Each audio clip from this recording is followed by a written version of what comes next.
ബാലരാമപുരത്ത് ഉറങ്ങിക്കിടന്ന 2.5 വയസ്സുകാരി ദേവേന്ദുവിനെ കൊലപ്പെടുത്തിയ സംഭവത്തിൽ ഇപ്പോഴും പ്രതികൾ എന്ന് സംശയിക്കപ്പെടുന്ന അല്ലെങ്കിൽ കുട്ടിയുടെ സ്വന്തം അമ്മാവനും അമ്മയും പോലീസ് കസ്റ്റഡിയിൽ തുടരുകയാണെങ്കിലും എന്തിനാണ് ഈ കുരുന്നിനെ കൊന്നത് എന്നുള്ള കാര്യത്തിൽ ഇപ്പോഴും ഒരു വ്യക്തത വന്നിട്ടില്ല.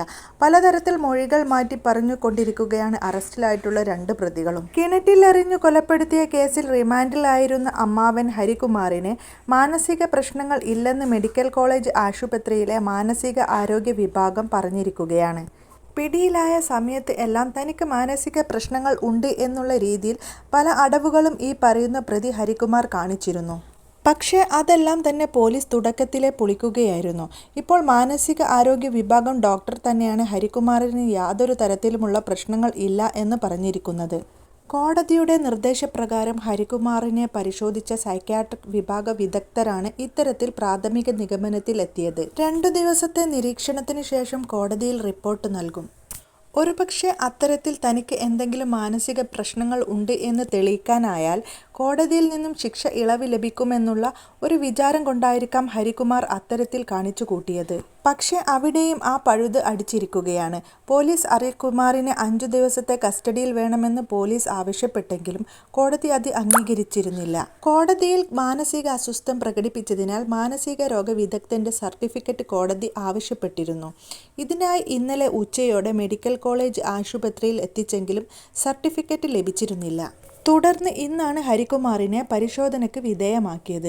കസ്റ്റഡി അപേക്ഷ പരിഗണിക്കവേ താനല്ല കുട്ടിയെ കൊലപ്പെടുത്തിയതെന്ന് ഹരികുമാർ മൊഴി മാറ്റുകയും കരയുകയും ചികിത്സ ആവശ്യപ്പെടുകയും ചെയ്തിരുന്നു. വ്യാജരേഖ ചമക്കലിനും സാമ്പത്തിക തട്ടിപ്പിന് അറസ്റ്റിലായ അട്ടക്കുളങ്ങര വനിതാ ജയിലിൽ കഴിയുന്ന കുട്ടിയുടെ അമ്മ ശ്രീധുവിനെയും പോലീസ് ഇന്ന് കസ്റ്റഡിയിൽ വാങ്ങും. സാമ്പത്തിക ഇടപാടുമായി ബന്ധപ്പെട്ട് 10ഓളം പരാതികളാണ് ശ്രീധുവിന്റെ അമ്മ ശ്രീകലയെ നെയ്യാറ്റിൻകര മാരായിക്കൂട്ടം SHOമാരുടെ നേതൃത്വത്തിൽ ചോദ്യം ചെയ്തിരിക്കുന്നത്. കുഞ്ഞിന്റെ കൊലപാതകവുമായി ബന്ധപ്പെട്ട് അറസ്റ്റ് ചെയ്തതിന് പിന്നാലെ തന്നെ പല രീതിയിലുള്ള തട്ടിപ്പുകൾ ശ്രീധു നടത്തിയിട്ടുണ്ട് എന്ന് തെളിയിക്കുന്ന റിപ്പോർട്ടുകളാണ് പുറത്തുവരുന്നത്. ദേവസ്വം ബോർഡിൽ ഡ്രൈവറായി ജോലി നിയമനം ഉത്തരവ് നൽകി ബാലരാമപുരം നെല്ലിവിള സ്വദേശിയായ ഷിജുവിൽ നിന്നും 10 ലക്ഷത്തോളം രൂപ വാങ്ങി കബളിപ്പിച്ചു എന്ന പരാതിയിലാണ് ശ്രീധു റിമാൻഡിൽ കഴിയുന്നത്.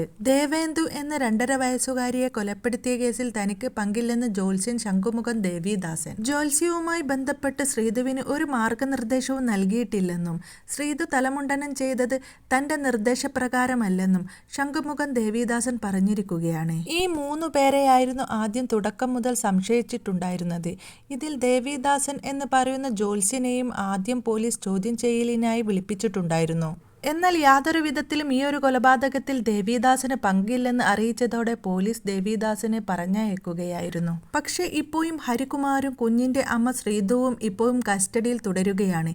ഇതിന് തുടക്കം അറസ്റ്റിലായ മുതൽ തന്നെ ഹരികുമാർ ഇത്തരത്തിൽ മാധ്യമങ്ങളുടെ മുന്നിൽ എത്തുമ്പോഴും കരയുകയും അല്ലെങ്കിൽ ഇടയ്ക്ക് മൊഴി മാറ്റി പറയുകയും താനല്ല കുഞ്ഞിനെ കൊന്നിരിക്കുന്നത് എന്ന് പറയുക, അങ്ങനെ പല രീതിയിൽ അന്വേഷണത്തെ കുഴപ്പിക്കുന്ന രീതിയിലുള്ള മൊഴികളാണ് ഈ ഹരികുമാർ തുടക്കം മുതൽ തന്നെ അങ്ങോട്ടും ഇങ്ങോട്ടും മാറ്റി പറഞ്ഞുകൊണ്ടിരിക്കുന്നത്. അതേ സ്ഥാനത്ത് ശ്രീധുവിന്റെ അടുത്തേക്ക് വരുമ്പോൾ ശ്രീധുവിന് യാതൊരു തരത്തിലുള്ള ഭാവവ്യത്യാസവുമില്ല. അല്പം പോലും തന്റെ കുഞ്ഞു കൊല്ലപ്പെട്ടതിൽ കരയുകയോ അല്ലെങ്കിൽ അല്പമെങ്കിലും വിഷമമോ കുറ്റബോധമോ മുഖത്ത് കാണാനില്ലായിരുന്നു. പക്ഷേ ഈ പറയുന്ന ഹരികുമാർ 25 വയസ്സാണ് പ്രായം. അവൻ തുടക്കം മുതൽ തന്നെ എപ്പോഴും കരഞ്ഞുകൊണ്ടിരിക്കുകയായിരുന്നു. പലതരത്തിലുള്ള പ്രകടനങ്ങളും അവൻ കാഴ്ചവെക്കുന്നുണ്ടായിരുന്നു. എന്തായാലും ഇപ്പോഴും ആ കുഞ്ഞിനെ എന്തിനാണ് കൊന്നത് എന്നുള്ള രീതിയിലുള്ള ചോദ്യം ചെയ്യലിലേക്കും അല്ലെങ്കിൽ ഉത്തരത്തിലേക്കും പോലീസിന് എത്താനായി സാധിച്ചിട്ടില്ല. പക്ഷേ തട്ടിപ്പുമായി ബന്ധപ്പെട്ടിട്ടുള്ള തെളിവുകളെല്ലാം തന്നെ പോലീസ് ശേഖരിച്ചു കൊണ്ടിരിക്കുകയാണ്. തെളിവുകൾ ഉണ്ടെങ്കിൽ നടപടി എടുക്കുമെന്നും പറഞ്ഞിട്ടുണ്ട്. അതേസമയം തന്നെ ഈ ഒരു 36 ലക്ഷം താൻ തട്ടിയെന്ന് അവർ പരാതി കൊടുത്തതിന്റെ കാരണം തനിക്കറിയില്ലെന്നും ദേവിദാസൻ പറയുന്നുണ്ട്. എന്താണ് പോലീസിന്റെ ബ്ലാക്ക്മെയിൽ ആയിരുന്നു ഉദ്ദേശം എന്ന സംശയം പോലീസിനോട് പറഞ്ഞിട്ടുണ്ട്.